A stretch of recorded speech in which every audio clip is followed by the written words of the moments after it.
Good morning aspirants. स्वागत है आप सबका श्री सुंदरम एकेडमी के इस न्यूज़ टू व्यूज़ इनिशिएटिव में। और आज का जो सबसे चर्चित मुद्दा है वो है इलेक्टोरल बॉन्ड स्कीम, जिसको सुप्रीम कोर्ट ने अनकॉन्स्टिट्यूशनल प्रूव कर दिया है। अब सवाल यह है कि अनकॉन्स्टिट्यूशनल होना क्या होता है। तो कोई ऐसा एक्ट या फिर कोई ऐसा कानून जो कॉन्स्टिट्यूशन के वैल्यूज़ को रिस्पेक्ट ना करता हो, उसको हम क्या कहते हैं? अनकॉन्स्टिट्यूशनल। तो किन मायनों में इलेक्टोरल बॉन्ड को अनकॉन्स्टिट्यूशनल प्रूफ किया गया है और क्या इसको लेके समस्याएं थी, चलिए आज समझने की कोशिश करते हैं इस वीडियो में। ओके, तो सबसे पहले इंपॉर्टेंट ये हो जाता है कि इलेक्टोरल बॉन्ड क्या होता है।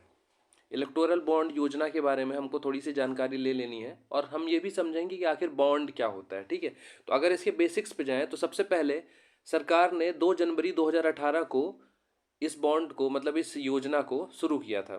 इलेक्टोरल बॉन्ड स्कीम भारत में राजनीतिक पार्टियों को चंदा देने का माध्यम थी। कुल मिला के ये है कि जो भी पार्टीज हैं, चाहे वो भाजपा हो, कांग्रेस हो या फिर दूसरी अन्य पार्टी, वो चंदा कैसे लेंगी जनता से, इसको लेके जो व्यवस्था करी गई थी, इसी व्यवस्था को हम क्या बोलते हैं? इलेक्टोरल बॉन्ड स्कीम बोलते हैं। अभी समझने वाली बात है कि काम कैसे करती है। ठीक है, हमने ये तो चलो जान लिया कि 2 जनवरी 2018 को सरकार ने इसको अनुसूचित किया था। उसके अलावा क्या है कि इलेक्टोरल बॉन्ड स्कीम भारत में राजनीतिक पार्टियों को चंदा देने का एक माध्यम थी। यह मतदाताओं एवं प्राप्तकर्ताओं की पहचान को गोपनीय रखती थी। और यही जो समस्या है इस स्कीम में, जो सबसे बड़ी समस्या थी, जिसको बताते हुए सुप्रीम कोर्ट ने इस स्कीम को बंद कर दिया है। पूरी समस्या क्या है इसके बारे में हम थोड़ी देर में आगे बात करते हैं। इस स्कीम के अंतर्गत भारतीय स्टेट बैंक 1,000, 10,000, 1,00,000, 10,00,000 तथा 1 करोड़ मूल्य वर्ग का बॉन्ड जारी करता था। ये बॉन्ड जारी होने की तारीख के 15 दिनों के लिए वैध था। मतलब कुल मिला के ये सारे जो इसके प्रोविजंस थे ये तो लिखे हुए हैं। अब ये समझते हैं कि आखिर ये स्कीम काम कैसे करती है। ठीक है, उसको समझने के लिए हमको ये समझना पड़ेगा कि आखिर बॉन्ड क्या होता है और बॉन्ड को जारी करने का प्रोसीजर क्या होता है। ठीक है, तो गवर्नमेंट को जब सरकार मतलब जनता से या फिर मार्केट से लोन उठाना होता है तो क्या जारी करते हैं? बॉन्ड जारी करते हैं। ठीक है, तो सपोज कोई इंफ्रास्ट्रक्चर प्रोजेक्ट है, कोई मतलब सरकार के पास पैसे की कमी है, तो उसको पूरा करने के लिए सरकार क्या करती है? बॉन्ड जारी करती है। तो बॉन्ड किसके माध्यम से जारी करती है सरकार? आरबीआई के माध्यम से। बॉन्ड में क्या क्या होता है? बॉन्ड में होता है फेस वैल्यू। मतलब कुल मिला के ये है कि सपोज अगर ये बॉन्ड है, इस तरीके का कोई बॉन्ड है प्रतिलिपि, तो यहाँ पे उसका फेस वैल्यू होती है। सपोज ये 100 रुपये का बॉन्ड है। उसके अलावा ये भी लिखा रहता है कि इंटरेस्ट रेट कितना मिलेगा जनता को। अगर आप एक 100 रुपये का बॉन्ड खरीदते हैं, तो अगर आप सपोज 2 साल के लिए बॉन्ड है, तो हर साल आपको उस पर इंटरेस्ट कितना मिलेगा। तो यह बॉन्ड का बेसिक्स। कुल मिला के बॉन्ड में क्या क्या होता है? सबसे पहला तो यही होता है कि बॉन्ड जो है सरकार किसके द्वारा जारी करवाती है? आरबीआई के माध्यम से। दूसरा, बॉन्ड की दूसरी कैरेक्टरिस्टिक्स क्या है कि वो कुछ सालों के लिए लोन की तरह प्रोवाइड कराया जाता है। मतलब कुल मिला के उसका क्या होता है कि 1 साल, 2 साल, 3 साल, 4 साल उसका मैच्योरिटी पीरियड होता है। ठीक है, उसके अलावा तीसरा ये है कि उसमें इंटरेस्ट रेट मिलता है, लोगों को इंटरेस्ट रेट मिलता है। और दूसरा और अगला उसका जो पॉइंट ये है कि उसमें क्या होता है? एक फेस वैल्यू होती है। ठीक है, इसमें मतलब कि उस बॉन्ड का कितनी प्राइस है उस पर लिखा होता है। ठीक है, तो ये बेसिक बॉन्ड के बारे में। कुल मिला के बॉन्ड एक ऐसा इंस्ट्रूमेंट है जो सरकार जनता के लिए जारी करती है, जिसके माध्यम से सरकार मार्केट से या फिर जनता से क्या लेती है? लोन लेती है। ये हो गया क्या? बॉन्ड। ओके, बॉन्ड आप समझ गए होंगे। अब हम समझने की ये कोशिश करते हैं कि इलेक्टोरल बॉन्ड क्या है। इलेक्टोरल बॉन्ड नाम से ही क्लियर हो रहा है कि ऐसा बॉन्ड जो इलेक्शन रिलेटेड एक्सपेंडिचर्स को पूरा करने के लिए जारी किया गया, उसको हम लोग क्या कहते हैं? Electoral bond. अब मतलब ये जो स्कीम है वो काम कैसे करती थी, इस बारे में समझना जरूरी हो जाता है। ठीक है, सपोज ये गवर्नमेंट है, एक मिनट,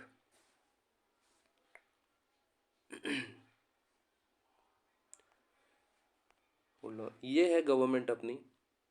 ठीक है, गवर्नमेंट क्या करेगी? गवर्नमेंट ऑफ इंडिया, गवर्नमेंट क्या करेगी? एसबीआई को बोलेगी, स्टेट बैंक ऑफ इंडिया। यहाँ पे आरबीआई को नहीं बोलेगी, किसको बोलेगी? एसबीआई को।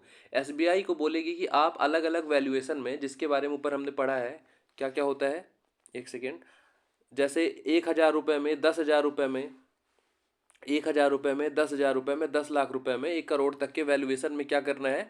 एसबीआई को बॉन्ड जारी करना है। ठीक है, एसबीआई क्या करेगी?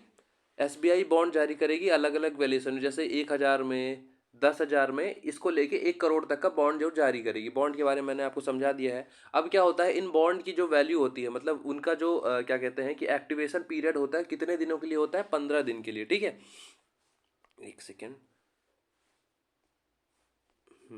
15 दिन के लिए बॉन्ड एक्टिव होते हैं। सपोज आज अगर एसबीआई ने बॉन्ड जारी किया है तो 15 दिन के अंदर जो सरकार मतलब जो लोग किसी पॉलिटिकल पार्टी को चंदा देना चाहते हैं तो 15 दिन के अंदर उस बॉन्ड को आपको खरीदना पड़ेगा, ठीक है।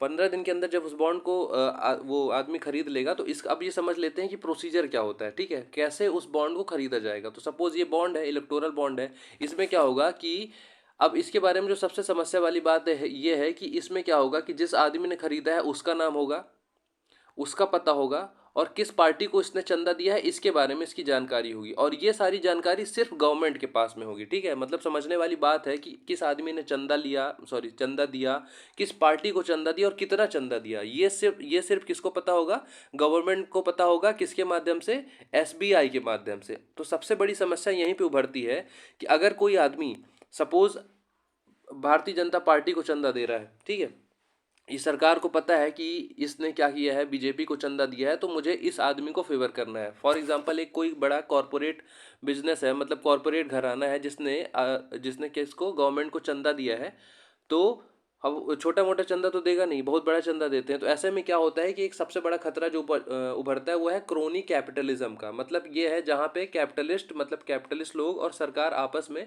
एक दूसरे का पैसे और पावर का इस्तेमाल करके क्या करते हैं, एक दूसरे के फायदे के लिए पॉलिसी बनाते हैं। तो गवर्नमेंट क्या करेगी, क्रोनी कैपिटलिस्ट से पैसे लेगी और उनके फायदे के लिए क्या करेगी, पॉलिसी बनाएगी। तो इससे क्या होगा, सबसे पहला जो खतरा उत्पन्न होता है इलेक्टोरल बॉन्ड से वो है क्रोनी कैपिटलिज्म, ठीक है। क्रोनी कैपिटलिज्म में क्या होता है, सरकार कुछ उद्योगपतियों को जो जिनसे उसको पैसे मिलते हैं उनको क्या करती है, फेवर करने लग जाती है, ठीक है। और क्योंकि समस्या ये भी है कि सरकार को ही सिर्फ पता है कि किसने हमें पैसे दिए हैं, तो सबसे बड़ी समस्या ये होती है कि क्रोनी कैपिटलिज्म होता है। तो दूसरी समस्या होती है, वो समझने वाली बात है कि सपोज अब दूसरी कंडीशन में ये मान लेते हैं कि किसी आदमी ने क्या किया है कि बीजेपी को ना देके कांग्रेस या फिर दूसरी पार्टी को चंदा दिया है, ठीक है।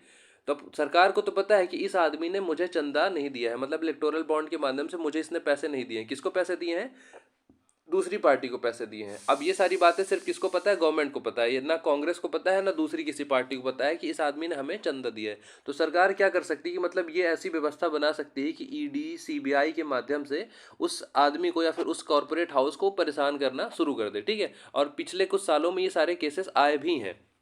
तो ये दूसरी समस्या होगी। तो पहला हमने समझा, पहली क्या समस्या है, पहला क्रोनी कैपिटलिज्म का।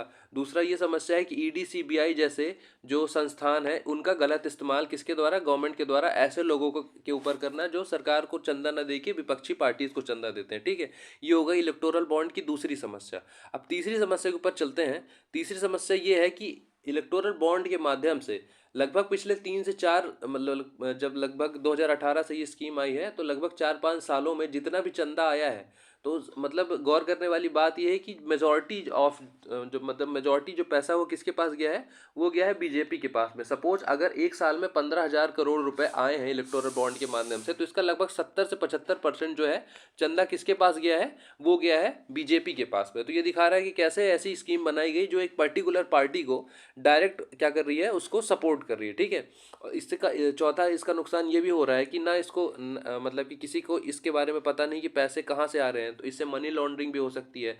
पता चला किसी और का पैसा है, किसी और के नाम से पैसा जो है इलेक्टोरल बॉन्ड में लगा दिया गया ना, इससे करप्शन भी बढ़ रहा है। तो ये सारी समस्याएं हैं किसको, इलेक्टोरल बॉन्ड्स को लेके, ठीक है। तो हमने सबसे पहले कौन कौन से पॉइंट समझे, क्या क्या समस्या होती है इलेक्टोरल बॉन्ड्स को लेके, फिर से एक बार रिवाइज कर लेते हैं। सबसे पहला क्या होता है, क्रोनी कैपिटलिज्म। दूसरा क्या होता है, ईडी सीबीआई का गलत इस्तेमाल हो सकता है। तीसरा क्या हो सकता है तीसरा क्या है कि हमने देखा कि मनी लॉन्ड्रिंग होती है, उसके बाद क्या है कि सेंट्रलाइजेशन ऑफ मनी एक पार्टी के फेवर में है ना। जैसे जब बीजेपी को कितना सारा चंदा मिला है, लगभग 70 से 80% के आसपास जो चंदा मिला है इलेक्टोरल बॉन्ड के माध्यम से, तो उसको किसको मिला है, बीजेपी को मिला है। तो यही सारी समस्याएं जो हैं यही सारी समस्याएं जो है सुप्रीम कोर्ट के सामने अलग अलग वकीलों द्वारा रखी गई, और पिछले 4-5 साल से इस केस के ऊपर सुनवाई चल रही थी। और अब जाके सुप्रीम कोर्ट ने क्या किया है, इलेक्टोरल बॉन्ड स्कीम को रद्द कर दिया है। अब सुप्रीम कोर्ट का क्या कहना है, सुप्रीम कोर्ट का कहना ये है सुप्रीम कोर्ट का कहना है कि सर्वोच्च न्यायालय ने इलेक्टोरल बॉन्ड स्कीम को रद्द करते हुए असंवैधानिक और अनुच्छेद 19(1)(a) का उल्लंघन माना है। अब 19(1)(a) क्या होता है कि हमने फंडामेंटल राइट्स में पढ़ रखा है कि आर्टिकल 19 के अंदर हमको 6 तरीके के फंडामेंटल राइट्स प्रोवाइड किए गए हैं, ठीक है। जिसमें एक फंडामेंटल राइट ये है कि हमको मतलब ये अधिकार है कि हम ये जानें कि आखिर सरकार में चल क्या, राइट टू नो, जिसको आरटीआई के माध्यम से इम्प्लीमेंट किया जाता है। तो ये सरकार, तो इस स्कीम के बारे में जो सबसे बड़ी समस्या ये है कि इसको मतलब इसमें जनता को पता ही नहीं चलता है कि आखिर बैक डोर में चल क्या रहा है, मतलब बैकग्राउंड में चल क्या रहा है, कौन किसको चंदा दे रहा है और सरकार किसको फेवर कर रही है और सरकार किसके खिलाफ गलत एक्शन कर रही है, ठीक है। तो आर्टिकल 19(a) के खिलाफ जो है वो क्या है, इलेक्टोरल बॉन्ड स्कीम है। तो इसी को देखते हुए सरकार मतलब सुप्रीम कोर्ट ने कहा है कि जो इलेक्टोरल बॉन्ड स्कीम है वो आर्टिकल 19(1)(a) को क्या करती है, मतलब कि इसको आर्टिकल 19(1)(a) के वैल्यूज़ को रिस्पेक्ट नहीं करती, इसीलिए ये जो स्कीम है वो क्या है, अनकॉन्स्टिट्यूशनल है। उसके अलावा सुप्रीम कोर्ट ने कई सारे अलग अलग तर्क दिए हैं कि अलग अलग एक्ट्स के माध्यम से, जैसे जनप्रतिनिधि अधिनियम धारा 29C के माध्यम से इसको संशोधन, मतलब जो भी है, तो ये थोड़ा आप इसको पढ़ लीजिएगा, मतलब अलग अलग एक्ट और अलग अलग रूल्स के माध्यम से सुप्रीम कोर्ट ने इस इलेक्टोरल बॉन्ड स्कीम को मैपिंग करने की कोशिश की है और ये पाया है कि ये जो स्कीम है वो अलग जो जितने भी लॉज हैं उनको वायलेट करती है। और इसीलिए सुप्रीम कोर्ट ने मतलब 5 जजेस की एक बेंच बनी थी, सब ने सर्वसम्मति से इलेक्टोरल बॉन्ड स्कीम को गलत ठहराया और उसको अनकॉन्स्टिट्यूशनल बताया है। और ये कहा है कि एसबीआई को ये कहा है कि अगले 15 दिनों के अंदर जो भी पैसे आए हैं उसका सारा का सारा डेटा किसके पास होना चाहिए, उसका सारा का सारा डेटा जो है इलेक्शन कमिश्नर के पास, मतलब इलेक्शन कमीशन के पास पहुंचा देना चाहिए, जिससे सुप्रीम कोर्ट को भी ये पता चलेगा और जनता को भी पता चलेगा कि आखिर किस पार्टी को कितना चंदा मिला है, ठीक है।